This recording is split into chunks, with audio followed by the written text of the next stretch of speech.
Assalamualaikum warahmatullahi wabarakatuh. Bismillahirrahmanirrahim. Alhamdulillahi hamdan jamila. Wassalatu wassalamu ala sayyidina wa maulana Muhammadin nabiyyan wa mualliman wa rasulah wa ala alihi wa ashabihi bukratan wa asila. Amma ba'du. Sahabat-sahabat Ansor, saya sangat betul walamul zaki, saja pengurus langkong-langkong salerana ketua MDS Rijalul Ansor, juga salerana sateja undangan tuan rumah sekeluarga, sahabat Fatli. Alhamdulillahirabbil alamin, di penghujung bulan Sya'ban kita sekalian ditakdirkan oleh Allah kami bisa melanjutkan kegiatan rutin kita dalam bingkai MDS Rijalul Ansor, majelis zikir, sholawat Rijalul Ansor. Kita sudah berada di penghujung bulan Sya'ban. Tinggal 3 atau 4 hari lagi kita semua akan masuk pada bulan suci Ramadan. Jadi mengawali dari itu semua, ngereng kita bersama-sama mengucapkan marhaban ya Ramadan. Kita patut berbangga, patut bersyukur karena Allah telah berkehendak kepada kita untuk memasuki bulan Ramadan. Semoga bulan Ramadan tahun ini Allah betul-betul memberikan kemampuan yang maksimal kepada kita semua untuk melaksanakan segala bentuk ibadah, baik itu ibadah yang sunnah seperti tarawih dan juga ibadah-ibadah sosial yang lain. Para sahabat-sahabat yang saya hormati, karena waktunya sudah cukup malam, ngereng kita reng-sareng melanjutkan pemausan kitab Risalatul Ahli Sunnah wal Jamaah. Saya insyaallah mungkin juga terakhir pembahasan saya membahas tentang hal-hal yang menyebabkan kekufuran. Ketika nento corakna cet kajana saya acencian terakhir pas kafaslun langsung. Entah nanti puasaan jangan can awam badaan banten tergantung. Mun beten gola pakun menyesuaikan. Bismillahirrahmanirrahim. Qala al-musannifu rahimahullahu taala wa nafa'ana bihi wa bi ulumihi fid dharaini amin ya rabbal alamin. Wa kullu fa'ilin fi'lan la yasduru illa min kafirin. Dan juga termasuk hal-hal yang menyebabkan pada kekufuran, kemurtadan. Jadi Nabi umat Islam disebut dengan orang yang murtad, karena murtad itu artinya dari irtadda, radda fil madhinya ningi sulati mujarradda, artinya kembali ke hal-hal sebelum terutusnya Kanjeng Nabi. Beremah yang kembali kepada kejahilan boleh, artinya sudah keluar dari hidayat ibn Allah subhanahu wa ta'ala. Maka disebutkan wa kullu fa'ilin, setiap kelakuan orang yang melakukan sesuatu, fi'lan dengan kelakuan la yasduru, yang kelakuan itu tidak mungkin dilakukan illa min kafirin, kecuali pacet kelakuan itu dilakukan oleh orang-orang non muslim. Contohnya kasujudi lis salib, akatih asojud deka salib, asojud deka salib misalkan, awin nari otabana asojud menyembah deka apoy. Jadi jelas kalau salib itu adalah makhluk, jadi ciptaannya manusia itu sendiri, sementara pas sempe, maka kalian itu jelas sudah. Artinya dalam kondisi ikhtiar, di waktu ikhtiar, Kak Dinto tidak mungkin bisa dimaknai dengan yang lain boleh. Artinya mana biarpun jelas-jelas asujud dekat salib misalkan, atau kepada berhala misalkan, tidak usah takwil boleh yang kalau fi zamanil ikhtiar, terkecuali memang dalam kondisi daruri. Contoh seorang muslim berada di dalam keadaan minoritas, berada di mayoritas non muslim Bajat, sehingga di situ ditekan waktu sujud dekat berhala misalkan muntah sujud sampai membahayakan jiwa. Maka dalam konteks ini Kak Dintot tidak disebut kufur. Sepenting artinya bakun nyembah dekat Gusti Allah Subhanahu wa taala karena aneka doruri yang bon. Jadi tidak ada masalah dalam konteks seperti ini. Jadi mon samangken dalam kondisi mangken, kondisi ikhtiar kan, artinya tidak ada paksaan dari pihak manapun, pas langsung asujud dekat selain Allah, benda atau apapun, simpul apapun, yaitu tentunya sudah tidak bisa ditakwil lagi, tidak bisa. Awil masyi ilal kanaisi ma ahliha bizayyihim minaz zananiri wa ghairiha. Awil masyi atau bena entar ilal kanaisi dekat tempat peribadatan non muslim seperti ke gereja atau lainnya, ma'a ahliha asertana ahli kanais, masuk ke gereja bersama dengan orang-orang non muslim, masuk ke gereja bersama orang-orang non muslim, bizayyihim, ini yang harus digarisbawahi, beristabilu bahkan, bizayyihim dengan menggunakan pakaian-pakaian kebesaran orang non muslim. Contohnya minaz zananiri, dari ikat pinggang, ini keamanan ikat pinggang. Jadi ikat pinggang yang memang diidentikan dengan pakaian non muslim. Jadi masuk ke gereja atau ke tempat peribadatan umat muslim lain, umat non muslim, tapi dengan menggunakan pakaian kebesaran mereka. Lihat. Wa ghairiha, dan juga yang selainnya. Misalkan ada orang masuk ke gereja tapi tidak, mulai gila, tak kerkosnya. Tapi ternyata tidak menggunakan pakaian-pakaian kebesaran mereka. Di dalam beberapa madhab termasuk Syafi'iyah, Hambali juga mengatakan itu makruh. Itu hukumnya makruh. Manabi tidak ada hajat, manabi tidak ada alasan yang dibenarkan. Jadi mungkin bagi kita yang orang yang Madura, yang mayoritas memang berada di komunitas umat Islam, berani manabi kita masuk ke tempat peribadatan orang lain misalkan, karena kita pasti berada di komunitas yang umat Islam menjadi mayoritas.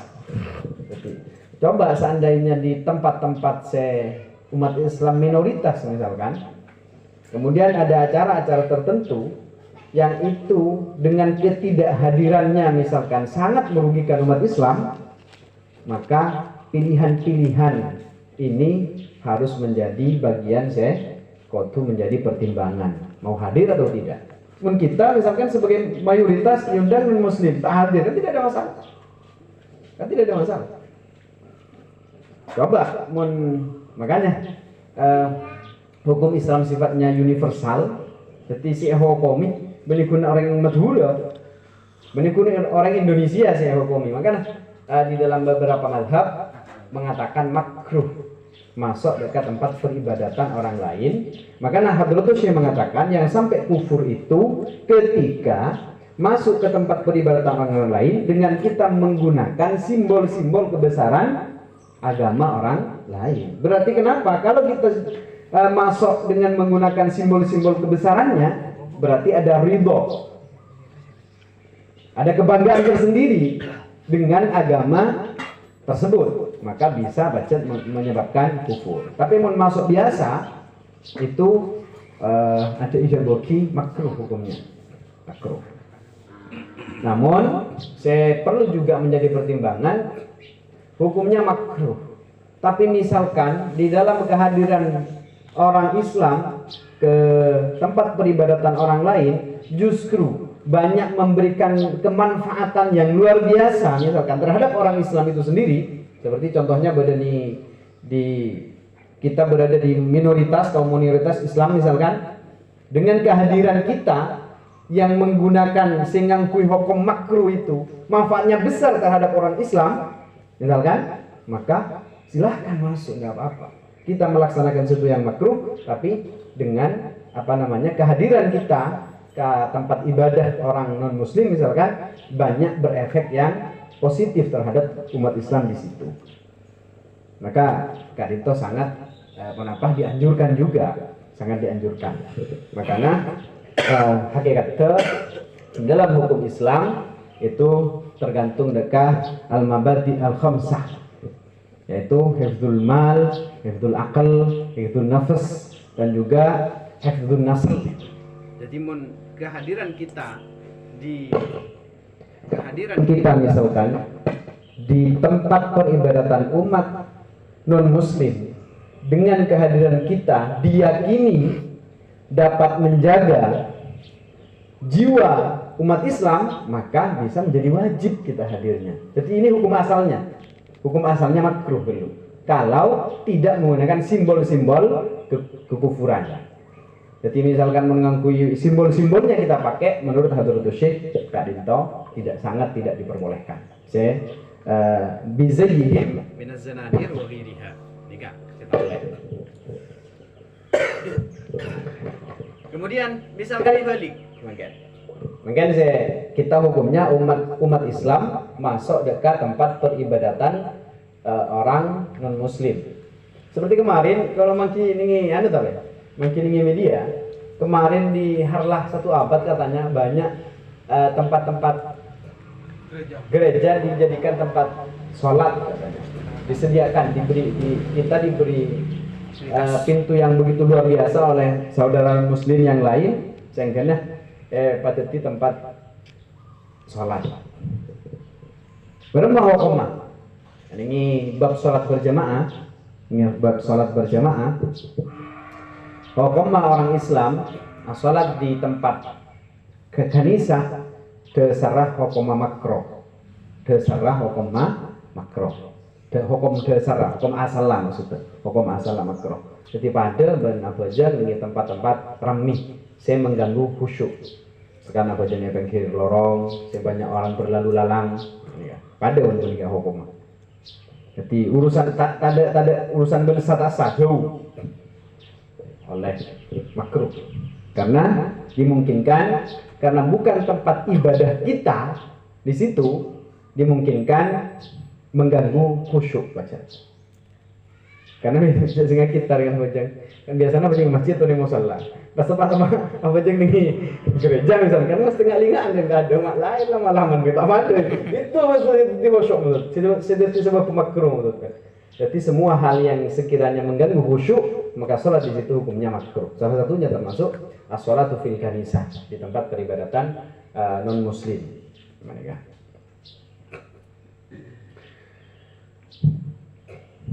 Berapa menit balik? Orang non muslim masuk ke masjid, misalnya seperti tahun sana apa yang juga saya pernah masuk ke Masjid Istiqlal, Paus Tasera pernah minta kalian pernah. Jadi hukum non muslim masuk ke masjid itu boleh dengan beberapa syarat. Salah satunya yang paling utama mendapat izin dari umat Islam. Oleh ya yang sebutkan. Jadi ketika nggak genika karena kita mungkin macam berada di komunitas Muslim, ketika genika hukum. Kecuali masjid sepacat tidak diperbolehkan secara nas, dan itu sudah ini Masjidil Haram sareng Masjid Nabawi. Ada tolakun tidak diberi kesempatan tak barengi ngaji masuk di masjid tidak bisa bagi non muslim. Tidak bisa lagi ini karena beda pernah mireng pelarangan itu sejak zaman Nabi Muhammad Ibrahim alaihissalam katanya. Jadi pernah pun sejak itu, maka sampai makin tak bisa menuduh masjid yang lain selama ada izin dari orang Islam. Dan syarat yang kedua, diyakini tidak akan menajis masjid, mengotori masjid, maka non muslim juga dipersilahkan untuk masuk ke dalam masjid. Meminta sumbangan, bagaimana hukumnya non muslim memberi sumbangan ke masjid misalkan? Oke. Jadi pada masjid RHP atau pada masjid ternyata ada non muslim mau nyumbang baru mau koma. Ki oleh barana. Oleh barana. Bisa-bisa itu menjadi bagian dari torona hidayah kan. Jadi orang yang tak ada masalah. Mun panggilan apa yang hidayah lebat kan nyumbang gitu pasti tolak. Kan kenapa berarti sih nolak? Berarti notop lenjerin hidayah. Hah? Pernah batul masail. Sehari tangan. Pernah dibatul masail. Mau minta amal tak boleh. Cuma mungkin nggak dulu. Minta amal. Masjid non muslim. Orang non muslim. Mun akan sih tak boleh. Mun sakira nam minta amal itu menyebabkan napanya mana? Makeker kehormatan orang Islam itu yang tidak boleh. Maina, tadallul kan. Ada unsur tadallul. Berarti mun tadallul jangankan kepada non muslim, pada Islam tak boleh. Artinya barang yang diberikan menjadi barang yang haram. Tadallul. Artinya izharu ma laisa fil waqi. Misalkan orangnya normal biasa pas pang mate pang. Jadi beri mun orang gara-gara pang mate pang misalnya. Maka itu barang pesena itu tak halal. Kenapa? Karena orang bisa berikan ini sekolah mate pang. Gitu, cuma gua gitu. Padahal kan mate pang, maka itu bisa-bisa tidak halal. Itu pada berislam loh. Salah satunya. Tadallul itu bentuknya adalah sampai sebab nggak boleh ke orang non muslim sampai maina abe itu sangat tidak diperbolehkan di dalam agama. Ketika sahih ilat saya kocak minta tak boleh kepada non muslim. Tapi ini kan hal-hal saya perlu kita pahami terus dan kita kita pupuk terus sebagai bagian dari hubungan antara umat Islam dan lainnya orang Islam. Karena hakikat kita kembali ke hakikat ya pada ciptaan Gusti Allah. Mulai dari kuntun pangeran, mbak kemut orang non muslim. Bukti aja banyak apa? Kan berarti kasukanin pangeran yang dibodoh wajibnya dalam dunia. Lagi kena kowe pamora saja pangeran. Apa yang orang non muslim saya soki-soki. Berarti ketika kasukanin pangeran keberadaannya. Mangkana pun orang NU ketika menghadapi persoalan-persoalan yang seperti itu santai. Kenapa? Karena lakukan tahlil. Baru main tahlil kan boleh tadi. La ikraha fid din, qad tabayyana rusydu minal ghayy. Aku nih baca apa? Coba kan la ikraha fid din. Tidak ada namanya ikrah, serangan di dalam urusan beragama. Tidak ada. Ketika wasilah karena muslim ki tak oleh hidayah. Atau kebetulan karena memang lahir di komunitas non muslim. Coba seandainya boleh, pasti ada. Coba kita misalkan, jika sokalnya Gusti Allah, kalau dilahirkan di tempat komunitas non muslim, pasti kita non muslim juga. Tak boleh naga sokalnya panggil ya Pak. Dilahirkan di orang bapak ibu yang muslim dan juga sekaligus di komunitas muslim. Ketika luar dengan Islam juga. Kelahiran di Amerika. Maka itu beda ceritanya. Makanya gimana kita menghadapi itu semua? Ya tidak, itu memang sudah kehendak Allah Subhanahu wa taala. Karena cek tegasnya di dalam Al-Qur'an la ikraha fid din, qad tabayyana rusydu minal ghayy. Jadi itu. Jadi mun saya tahlil ke macam itu santai ngedepi kabadaan kira rapatnya. Kalau kau baca kiranya kalau banyak orang ngasih begitu luar biasa bila orang muslim putu musuhe putu dan paling tak salib paling tak pada tahlil. Rata-rata cuma kertas dengan tahlil kan. Wa kata man angkara Makkah, begitu juga orang yang mengingkari keberadaan atau kemuliaan Makkah sebagai salah satu bagian dari syiar min sya'airillah subhanahu wa ta'ala. Awil Ka'bah atau benar tanda ke Ka'bah. Awil Masjidil Haram atau mengingkari kemuliaan Masjidil Haram. Dianggap sebagai murtad ingkana mimman yudhannu bihi ilmu dzalika. Lamun berapa sira orang yang ingkar itu termasuk dari orang yang disangka bisa disangkakan bagi mereka orang tersebut ilmu dzalika, pengetahuan tentang itu semua. Tahu celakar Mekah, Ka'bah, Masjidil Haram merupakan syiar min sya'airillah subhanahu wa ta'ala.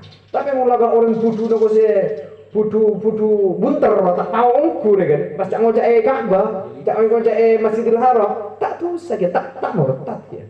Ini orang yang tahu baca paski nenget mereka. Andi elak. Iya. Karena kan ini urusan-urusan jangankan ini urusan nikah sebab rumit. Hal-hal sholat saja lainnya syarat dan rukun, ketika pembahasan ini bab sholat sebetal in alimah wa ta'ammad. Lamun tahu ben kita nget betal. Contoh, mara imam tak konot. Makmum apa konot kan berdiri. Betal. Siapa sih betal? In alimah wa ta'ammad. Lamun tahu jadi sebab betal. Ben boleh itu nget. Kita baru tak tahu. Bompian tak anu kapan mari ngucap ampian tak konot. Ndak nasi makmum. Oh lah konot. Ampian rokok ampian betal jangan nasi makmum jomong gua. Jadi tak tahu nama itu. Ben betal pejengah. Ampian tak konot. Benar. Oh lah konot. Bawa nasi betal jangan nasi makmum aslinar kan. Aku nemu tak betal, pada tak betal di dunia karena tak tahu. Sama juga seperti sholat misalkan tahiyat awal gitu kan, tahiyat awal imam lupa itu tahiyat awal. Makmum tahiyat awal berdiri karena mulai ngaji lah kudu tahiyat awal kan. Tidak tahu kebidan apa sunat apa tak tahu kok. Mun tak cocok berdiri guru tak itu ro. Berarti itu ka makmum bener. Tak ndak mun tak tahiyat awal kan mun orang bisa tahu. Mun tahu pas tahiyat awal berdiri imam jaga bisa ta'niat pesa betal. Sebetal in alimah wa ta'ammad. Lamun tahu silakan disebut betal dan kita ingat begitu.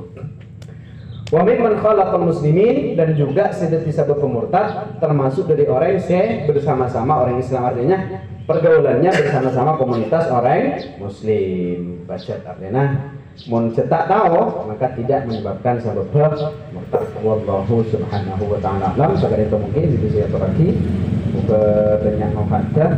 Maka insyaallah kita bisa ketemu di bulan Ramadan insyaallah. Jika kita memiliki kalau berharap aku bisa ketemu walaupun hanya sekalian. Maksudnya terbarokah bulan Ramadan kita ngaji, kita berisalatul ahli sunnah wal jamaah nyambung ngaji sanad ini bulan Ramadan. Itu saya maksud. Sekali itu muka-muka tambah semangat kita di dalam berkhidmah di Nahdlatul Ulama. Wallahul muwaffiq ila thoriq. Wassalamualaikum warahmatullahi wabarakatuh.